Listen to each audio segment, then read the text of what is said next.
What's up, YouTube? Suburban Roth back with a new video. On this one, I'm going to summarize Food Inc. for all my folks with ADD out there and just want the meats and potatoes of it. Here you go, Food Inc. They talk about how there's hardly any traditional farms anymore. There's only industrial type farms. The industrial farming system began with the fast food craze, and a company by the name of McDonald's basically figured out an efficient way of getting food to people. Okay, McDonald's is the largest purchaser of beef and potatoes in the United States. 80% of the meat market is controlled by just four companies. Just four companies. Okay, the chicken was redesigned to have bigger breasts and grown in 49 days compared to the natural 3-month way.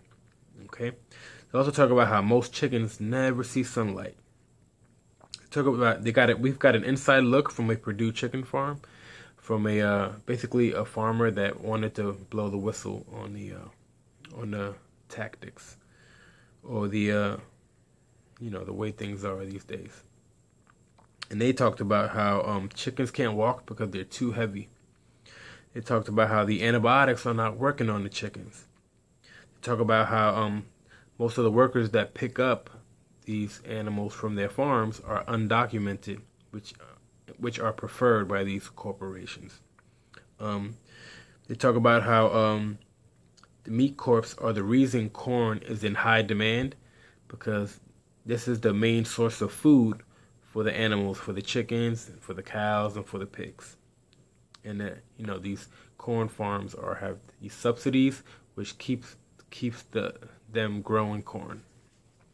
Okay. Also, 90% of products in our stores are either corn or soy based. Okay. They talk about how corn is the main food at these CAFOs, which is a concentrated animal food operation. This is where they keep the animals and they feed them corn. Okay. Also, these animals have a high corn diet, which creates a deadly E. coli in cattle. All right. Cattle, they live in their manure. They live in these tight spaces, all squished together, and they walk around and stand in their manure, piles of manure all day long. They talk about how the FDA is doing less inspections. There's only 13 slaughterhouses in the United States, so it's a monopoly going on. Also, how they talk about how one hamburger is made up of about 1,000 cows. One hamburger. Also, they talk about this 4-year-old child that died from eating hamburgers, and the mom went around Congress and talked to a few representatives and these politicians, and they told her straight up the government is not protecting us, and that the food industry is more protected than we are. Okay. Also, they talk about how meat. Well, ever since they started all this E. coli outbreaks going on all the time, they started washing the meat in ammonia. So once they push these dirty animals through the system, and they get this ground beef or this ground meat, whatever it is, filled with fillers and other chemicals, then they wash it with ammonia, top it off to make sure the E. coli is gone. And this doesn't always work either. Okay. They also talk about how refined sugars, carbs, and processed foods are cheaper than whole foods like fruits and veggies. It doesn't make any sense to me. Okay. The biggest predictor of obesity is income level. They also talk about how one out of 3 Americans born after the year 2000 will develop diabetes. Okay.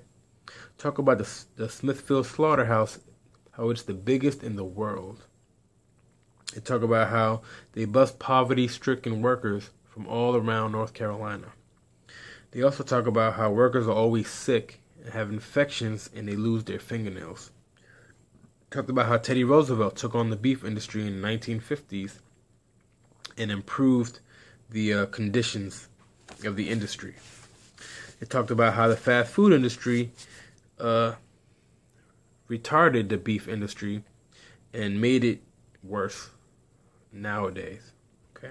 It talks about how Mexico used to be the leader in growing corn, But when GMO when the genetically modified corn was developed, that severely messed up their farming industry, which in turn, the meat industry started recruiting these folks in their countries by putting ads in their newspapers, so they can come to the U.S. and work in their meat slaughterhouses.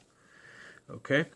Also, instead of cracking down on companies, they'd rather deport a few workers a day.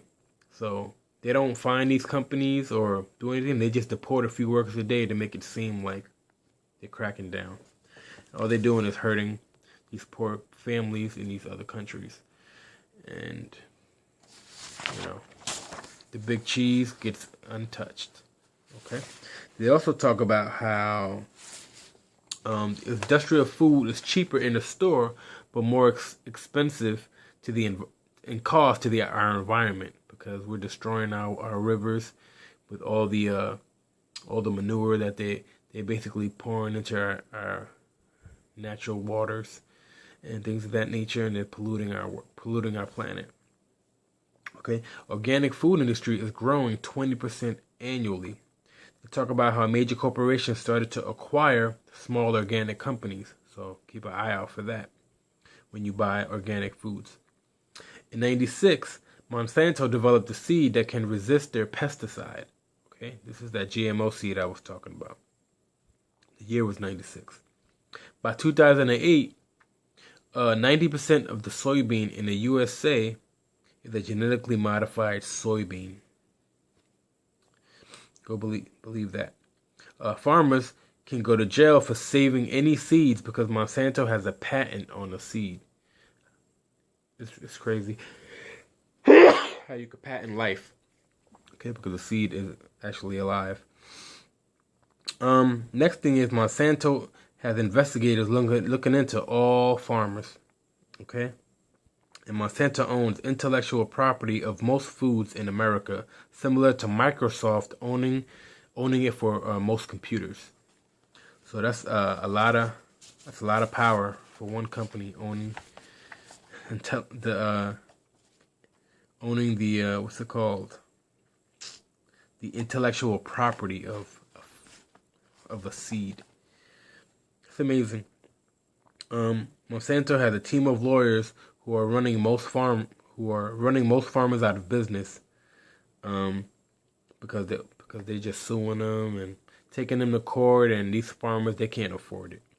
Okay, farmers don't have enough capital to fight in court.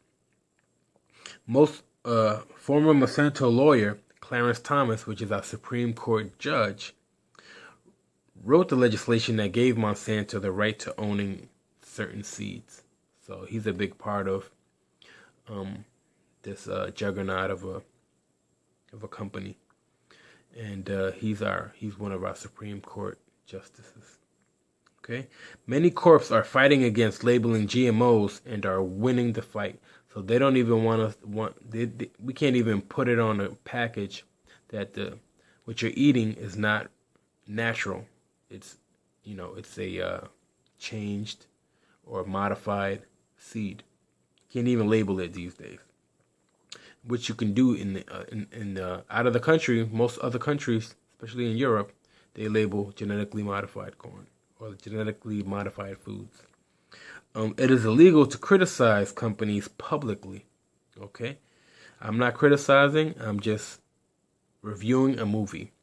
Okay, industrial farming uses tons of oil to produce food, which is another way we're polluting our planet, because these big tractors they need for these industrial farms and all this stuff, they use a lot of oil. And that's pretty much the meats and potatoes of Food Inc.